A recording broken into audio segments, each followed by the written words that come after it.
À exactement 8h47, le 14 juin 1944, à 5 km à l'ouest de Carentan en France, un char Sherman était immobile derrière une grange en pierre effondrée.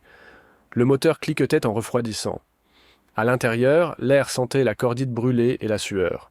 À travers le périscope du commandant, le caporal James Hewitt pouvait voir la lisière des arbres à 220 mètres, sombre et silencieuse. Trop silencieuse. Il ne le savait pas encore, mais dans les 8 prochaines minutes, son chargeur allait faire quelque chose de si peu orthodoxe, de si complètement contraire à la doctrine que cela serait qualifié d'imprudent par certains, de brillant par d'autres, et finalement étudié dans les cours de guerre blindés pendant des décennies. Les Allemands étaient là-bas en train d'attendre, patients, et son équipage était sur le point de faire face à quelque chose pour lequel aucun entraînement ne les avait préparés. Personne ne s'attendait à ce qu'ils survivent à la matinée. Le soldat de première classe Danny Kowalski n'était pas né soldat. Il était né épicier à Pittsburgh, Pennsylvanie. Un gamin maigre, aux mains rapides et à la tête pour organiser les choses. Son père tenait un petit magasin de quartier à Polish Hill, et depuis l'âge de 12 ans, Danny tenait la caisse, remplissait les étagères, faisait la rotation des stocks. Il pouvait repérer une boîte périmée de l'autre côté d'une allée. Il pouvait remplir une étagère plus rapidement que quiconque dans le quartier. Les hommes à l'entraînement de base se moquèrent de lui pour cela, l'appelaient l'épicier, riaient quand il arrangeait son casier comme une vitrine de magasin, tout étiqueté, tout positionné pour la rapidité. Son sergent instructeur pensait qu'il était obsessionnel. Ses camarades de chambrée pensaient qu'il était étrange, mais quand Danny s'est porté volontaire pour le service de char et a été affecté comme chargeur, quelque chose a fait tilt. L'intérieur de la tourelle d'un Sherman n'était qu'une autre réserve exiguë. Les râteliers à munitions des étagères, les obus des produits. Et au combat, la vitesse ne concernait pas la force. Il s'agissait d'économie de mouvement, de savoir exactement où votre main devait aller sans regarder. La guerre avait une façon cruelle de transformer des compétences étranges en lignes de vie. Et les mains de Danny, ses mains rapides pratiquées à l'épicerie, étaient sur le point de réécrire le manuel sur la vitesse à laquelle un Sherman pouvait tuer. Le bocage de Normandie était un piège mortel pour les blindés américains. Chaque champ était une zone de mise à mort potentielle, bordée de murs de terre, épais, et de végétation ancienne, qui bloquaient les lignes de visée et transformaient chaque avancée en pari aveugle. Les Allemands connaissaient intimement ce terrain. Ils l'avaient fortifié, miné, et positionné leurs canons anti-chars PAC-40 dans des positions défilées qui les rendaient presque invisibles jusqu'à ce qu'ils tirent. Au cours des 48 dernières heures, la 2e division blindée avait perdu 17 chars dans ce secteur seulement. Des Sherman en feu parsemaient le paysage comme des bûchers funéraires. Le canon de 75 mm d'un Sherman pouvait pénétrer la plupart des blindages allemands à portée moyenne, mais seulement si l'équipage survivait assez longtemps pour tirer un coup. Les équipages allemands étaient plus jeunes, étaient plus rapides, mieux entraînés, plus expérimentés. Le temps n'aidait pas. Le brouillard matinal s'accrochait au terrain bas, réduisant la visibilité à moins de 200 mètres. Le sol était mou, après 2 jours de pluie. La boue aspirait les chenilles, ralentissait les temps de traversée, rendait le repositionnement lent et bruyant. Le renseignement signalait au moins 2 Panzer IV et plusieurs positions d'infanterie dans les bois à l'avant. La mission était simple. Pousser à travers, sécuriser le carrefour, soutenir l'avancée de l'infanterie. Rien ne survivait longtemps ici, mais l'équipage de Hewitt avait un avantage que les Allemands ne connaissaient pas encore. Quelque chose de si petit, de si apparemment insignifiant que cela n'avait même pas été remarqué lors de l'inspection matinale. Danny Kowalski avait réarrangé les munitions. La mitrailleuse allemande a ouvert le feu en premier, une rafale soutenue qui a fait étinceler la plaque de blindage du Sherman comme des frelons en colère. La voix de Hewitt a craqué dans l'interphone. Tireur, lisière des arbres, 220 mètres, position d'infanterie derrière des rondins. Le sergent Bill Marsh, le tireur, a traversé à gauche. La tourelle a gémi. À travers sa visée, lui, il a trouvé la cible. Une forme horizontale sombre. Des éclairs de bouche clignotant comme des lucioles. Identifié. Feu. Le 75 mm a reculé. La culasse a claqué vers l'arrière avec un fracas métallique qui a fait vibrer les dents. La fumée a rempli la tourelle. À travers la brume, Marsh a vu le coup au but. Le tas de rondins se désintégrant, des corps tombant. Mais avant même que la fumée ne se dissipe, les mains de Danny bougeaient déjà. La plupart des chargeurs saisissaient des obus de partout où ils pouvaient les atteindre. Habituellement, le râtelier de près sur le plancher de la tourelle, un mélange aléatoire de perforants et d'explosifs. Pas Danny. Sa main est allée exactement 15 cm à gauche, a tiré un obus explosif d'une position qu'il avait marquée ce matin avec une ligne à la craie, l'a fait tourner et l'a enfoncé. La culasse s'est fermée avec un claquement net. « Prêt !» cria Danny. « 3 secondes !» Marsh a cligné des yeux. Le temps de rechargement standard était de 5 à 7 secondes, parfois 10 sous pression. 3 secondes. Cible, deuxième position, 180 mètres. Le canon a tiré à nouveau et Danny tendait déjà la main vers l'obus suivant. Les Allemands ne s'attendaient pas au deuxième coup si vite. Un équipage de PaK 40 se repositionnait, quand l'obus explosif a détonné à 2,5 mètres de leur position, déchiquetant le bouclier du canon et dispersant l'équipage. Hewitt a repéré un mouvement. Plus d'infanterie se faufilant à travers le bocage, essayant de déborder à gauche. Tireur est 150 mètres. Troupe à découvert. Marche à traverser. Tirer. L'obus à mitraille a transformé 30 mètres de bocage en zone de mise à mort. Prêt. La voix de Danny. Stable. Calme. 2 secondes et demie. Une autre cible. Un autre tir. Le rythme se construisait maintenant. Identifier, traverser, tirer, recharger. Mais ce n'était pas seulement la vitesse. Danny avait fait quelque chose que personne dans le manuel n'avait jamais envisagé. Il avait réorganisé tout le stockage des munitions par séquence d'utilisation probable. Obus explosifs sur le côté gauche du râtelier de près, exactement là où sa main gauche tombait naturellement après l'ouverture de la culasse. Obus perforants échelonnés sur la droite. Obus à mitraille, dans le râtelier de soute marqué avec du ruban adhésif positionné pour une saisie aveugle. Chaque mouvement était économique. Pas de mouvement gaspillé, pas de recherche, pas d'hésitation. La 4e mise à mort est venue à 8h51. Un semi-chenillé allemand essayant de se retirer à travers un terrain découvert, au but perforant à travers le bloc moteur. Le véhicule a fait une embardée, roulé, s'est arrêté. Des silhouettes ont sauté. Marsh les a attrapés avec une mitrailleuse coaxiale, mais l'ennemi apprenait. Le tir de retour s'est intensifié. Une roquette Panzerfaust a hurlé devant la tourelle, manquant de quelques centimètres. La boue a jailli du côté gauche, un coup manqué de près de quelque chose de plus lourd, probablement un tir de mortier. Hewitt a ordonné au conducteur de reculer de 20 mètres, de se repositionner derrière une couverture plus épaisse. Le brouillard se levait. C'était mauvais. Cela leur donnait de meilleures lignes de visée, mais cela signifiait aussi que les Allemands pouvaient les voir clairement maintenant. Contact côté droit. Panzer IV, coque en bas, 280 mètres. L'estomac de Marsh s'est serré. Un Panzer IV pouvait percer le blindage frontal d'un Sherman à cette distance. Le canon du char allemand traversait déjà vers eux. Une course maintenant, pure et simple. Celui qui tirait en premier vivait. Tireur, perforant, jonction de chenilles. Marsh a trouvé la cible. La coque inférieure du Panzer juste visible au-dessus d'une berme. Une petite cible. Un tir difficile. La main de Danny a bougé. L'obus perforant montait déjà.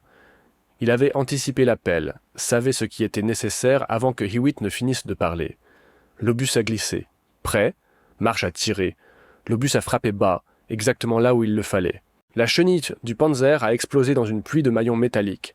Le char a dérapé sur le côté, immobilisé, son canon oscillant sauvagement hors cible. Touché. Recharge. Finis-le. Un autre obus perforant. Danny n'a même pas regardé le râtelier. Sa main savait. Prêt. Le deuxième tir a pénétré l'anneau de tourelle. La fumée s'est déversée des écoutines du char allemand. 5 mises à mort en 4 minutes, mais les Allemands n'en avaient pas fini. Un deuxième Panzer est apparu de la lisière des arbres, celui-ci bougeant. Tourelle déjà alignée, le premier tir est venu avant que Hewitt ne puisse l'appeler. L'obus a frappé l'ensemble de chenilles droites du Sherman. Le char a fait une violente embardée. À l'intérieur, l'équipage a été projeté contre leur poste. La tête de Hewitt a heurté le montage du périscope. Le sang coulait sur sa tempe. Nous sommes déconillés. Conducteur, balance-nous.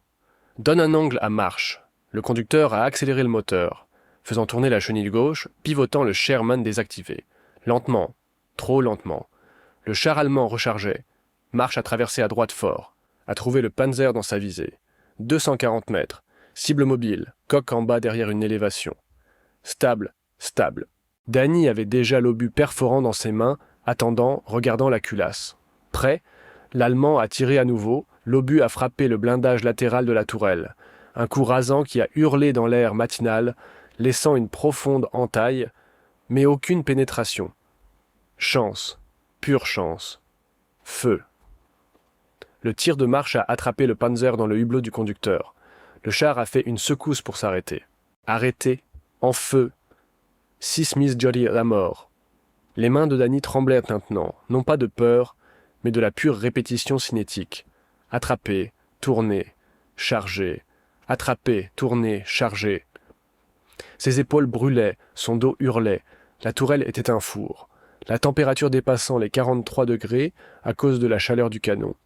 Mais il ne s'arrêtait pas. Mouvement, infanterie, contact multiple, 100 mètres, poussant à travers la fumée. Obus explosifs maintenant, 3 en succession. Danny les a attrapés sans regarder. La mémoire musculaire prenant complètement le relais.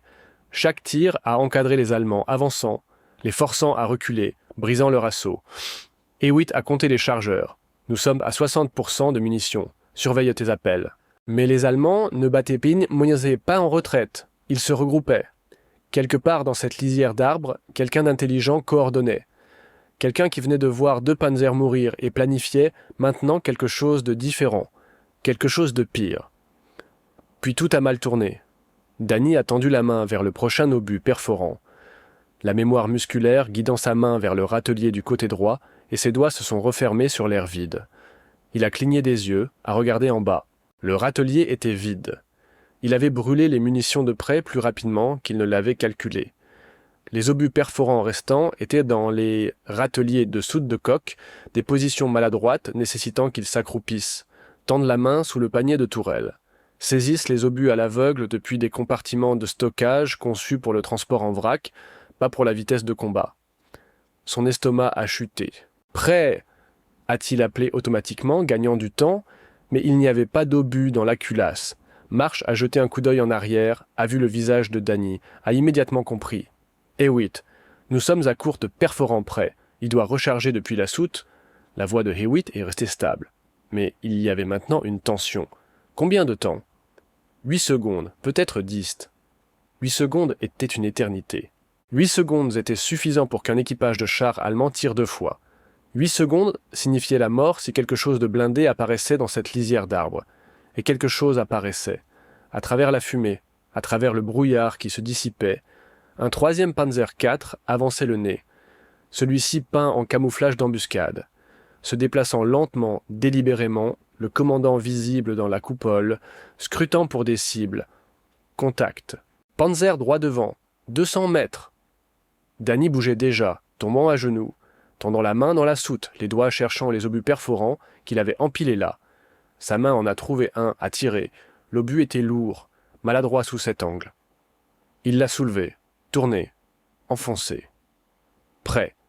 7 secondes. Marche à tirer. Le tir est passé large, a effleuré l'aile du Panzer, n'a rien fait. Le char allemand s'est arrêté. Son canon suivait maintenant vers eux, stable, patient, professionnel. Les mains de Danny ont plongé dans la soute. C'était mauvais. Vraiment mauvais. Danny n'a pas réfléchi, il a juste bougé. Sa main droite a trouvé un obus perforant, l'a arraché, chargé. Prêt. Marche à tirer. La tourelle du Panzer a sonné comme une cloche. Pénétration. Le char allemand a tremblé. Arrêtez de bouger. Cible à gauche. Infanterie 80 mètres. 80 mètres. La main de Danny est descendue. A attrapé un explosif de la soute sans regarder. Chargé. Prêt. Le canon a aboyé. Les silhouettes se sont dispersées. Un autre groupe. Même zone. Il a chargé. Tiré. Chargé. Tiré. Un Kübelwagen a essayé de fuir à travers le champ, obus perforant. Le véhicule s'est désintégré. 3 Allemands ont quitté leur couverture en courant. Marche est passé à la coaxiale. Les a abattus. Mouvement.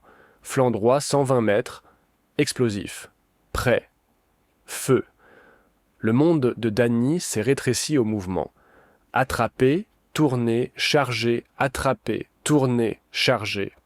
Ses mains étaient automatiques maintenant. Sa respiration venait par courts halètements. La sueur coulait sur son visage, piquant ses yeux. Une autre cible, une autre mise à mort. Le rythme était brutal, implacable. La voix de Hewitt continuait d'appeler des cibles. Marsh continuait de tirer, Danny continuait de charger. 10 mises à mort. 11, 12. La lisière des arbres s'éclaircissait. Les Allemands se retiraient, enfin, rompant le contact. La fumée planait sur le champ comme un linceul. Véhicules en feu, équipements éparpillés, corps. Le canon du Sherman rougeoyait rouge à l'embouchure du frein. Puis la voix de Hewitt a coupé net. « Cessez le feu ! Cessez le feu ! Contact rompu !» Danny s'est effondré contre la paroi de la tourelle, haletant. Ses bras semblaient en plomb. Mais ce n'était pas fini. 30 secondes de silence, puis la voix de Hewitt, calme et tendue. « Quelque chose ne va pas. Ils se sont retirés trop proprement, trop organisés. » Marsh a scruté à travers sa visée. Rien ne bougeait dans la lisière des arbres. Pas d'éclair de bouche, pas de bruit de moteur, juste de la fumée et du calme. « Peut-être qu'ils en ont fini, » chuchota Danny, plein d'espoir. Non, la voix de Hewitt était froide. Quelqu'un d'intelligent est là-bas, en train de nous regarder, attendant que nous bougions. Et il avait raison. À 340 mètres, dissimulé dans un fossé de drainage derrière le Kübelwagen calciné, un commandant de char allemand nommé Oberleutnant Klaus Ritter était parfaitement immobile. Il avait regardé tout l'engagement à travers des jumelles, regardé le Sherman américain déchirer son unité avec une vitesse impossible, regardé ses camarades mourir. Il avait compté les tirs, noté le taux de tir, calculé la dépense de munitions. Les Américains devaient être bas, devaient l'être. Son Panzer IV était assis 60 mètres derrière lui. Coque en bas dans une dépression. Moteur tournant au ralenti bas, presque silencieux, son équipage connaissait l'exercice. Patience. Laissez l'ennemi penser que c'est fini, laissez-les se détendre, laissez-les commencer à bouger, puis tuez-les. Ritter regardait le Sherman à travers ses jumelles. Les coutilles du commandant étaient toujours fermées. Intelligent, le char ne bougeait pas. Aussi intelligent, mais il devrait bouger finalement. Leurs chenilles étaient endommagées. Ils auraient besoin de récupération, ils auraient besoin de se repositionner. Et quand ils le feraient, il attendrait. À l'intérieur du Sherman, Hewitt a pris sa décision. Conducteur, recule-nous lentement, 10 mètres. Mets-nous derrière ce mur de grange. Le moteur a vrombé, la chenille gauche a tourné, le Sherman a commencé à pivoter. Ritter a souri. Tireur, cible, portée 340, prend de l'avance. Le canon du Panzer a bougé lentement, précisément. Hewitt l'a vu. Un éclat de mouvement dans son périscope. Son sang s'est glacé. Contact, Panzer, position dissimulée, 340 mètres. Traverse à droite. Marche à balancer le canon. N'a rien trouvé. Je ne le vois pas. Fossé derrière l'épave. La main de Danny bougeait déjà. Obus, perforant montant de la soute, mais ses bras étaient épuisés. L'obus a glissé. Il l'a attrapé, chargé, tâtonné. Prêt. 4 secondes. Trop lent. Les deux canons ont tiré simultanément. Section 9, second point culminant. L'obus allemand a frappé en premier, a touché le glacis supérieur du Sherman à un angle peu profond, a dévié vers le haut, a hurlé au-dessus de la tourelle de quelques centimètres. L'impact a secoué le char violemment. Le casque de Hewitt a heurté le rebord de l'écoutille. L'obus de Marsh a frappé bas, a touché la berme devant le Panzer de Ritter, l'a aspergé de terre et de débris, mais n'a pas pénétré. Recharge. Danny a attrapé un autre obus perforant. Ses mains étaient crispées. L'obus semblait 2 fois plus lourd. Il l'a forcé dans la culasse. Prêt. Le Panzer allemand reculait maintenant, essayant de reculer dans une couverture plus profonde. Ritter savait qu'il avait raté sa chance. Son équipage se débattait. Feu, Marche a anticipé la cible, visée où le Panzer serait dans 2 secondes, a pressé.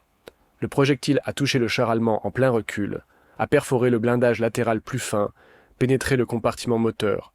Des flammes ont jailli. Le Panzer s'est arrêté brusquement. 3 silhouettes ont évacué. Ritter était l'une d'elles, trébuchant, uniforme fumant. Marche les a suivis avec la coaxiale. Son doigt planait au-dessus de la gâchette. « Laisse-les partir », dit Hewitt calmement. Les Allemands ont disparu dans la lisière des arbres. Le silence est tombé. Un vrai silence cette fois. Danny s'est effondré contre la paroi de la tourelle, poitrine haletante. Ses mains saignaient, des coupures causées par les douilles, les bords métalliques des racks. Il ne l'avait pas remarqué jusqu'à maintenant. 13 destructions, un Sherman endommagé. 0 victime. Hewitt a actionné la radio. Ironseed 6, ici Ironseed 22. Contact rompu, position sécurisée, demande véhicule de récupération pour réparation de chenilles. Terminé. La réponse a grésillé en retour. Reçu 22.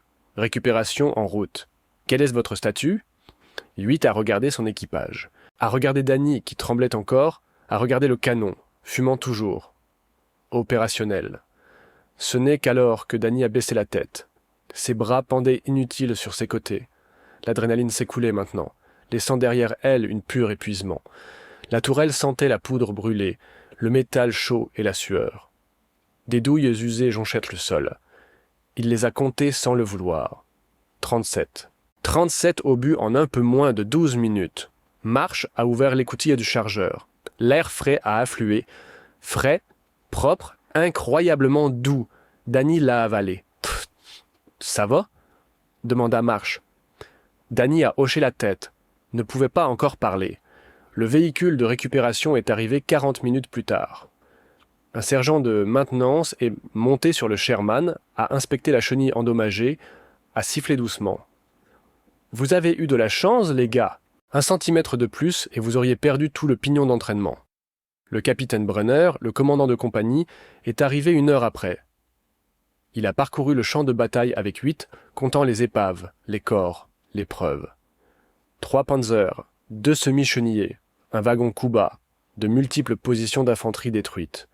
Il est monté sur la coque du Sherman, à regarder Danny à travers l'écoutille ouverte. « Vous êtes le chargeur ?»« Oui, mon capitaine. Combien d'obus avez-vous tiré avec ce canon ?»« 37, mon capitaine. » Brenner a jeté un œil à sa montre, a fait le calcul. Ses sourcils se sont levés. Ce n'est pas possible. Le manuel dit « Je sais ce que dit le manuel, mon capitaine. » La voix de 8 était calme, mais ferme. Il a réorganisé les racks de munitions à la main ce matin sans demander la permission. Brenner a fixé Danny longuement, puis il a souri. « Montrez-moi. » Ce que Danny Kowalski a fait ce matin-là a changé la doctrine blindée américaine pour toujours. En 3 semaines, son arrangement stupide de munitions était testé au terrain d'essai du département d'artillerie à Aberdeen.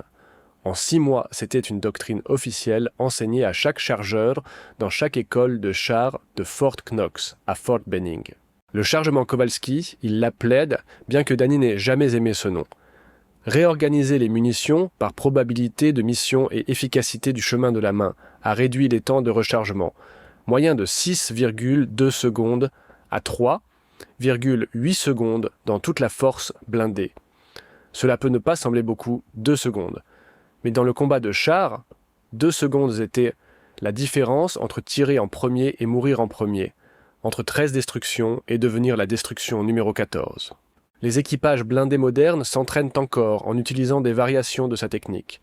Le principe reste le même, économie de mouvement, positionnement prédictif, mémoire musculaire plutôt que pensée consciente.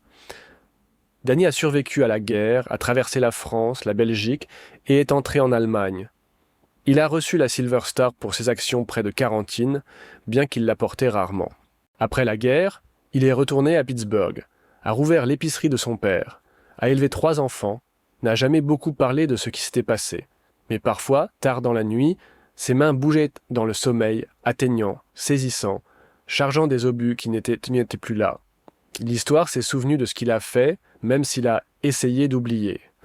Le Sherman qu'il a transporté ce matin-là, numéro de coque 2030 et 1-489, se trouve aujourd'hui au Musée national de l'armure et de la cavalerie à Fort Moore, en Géorgie.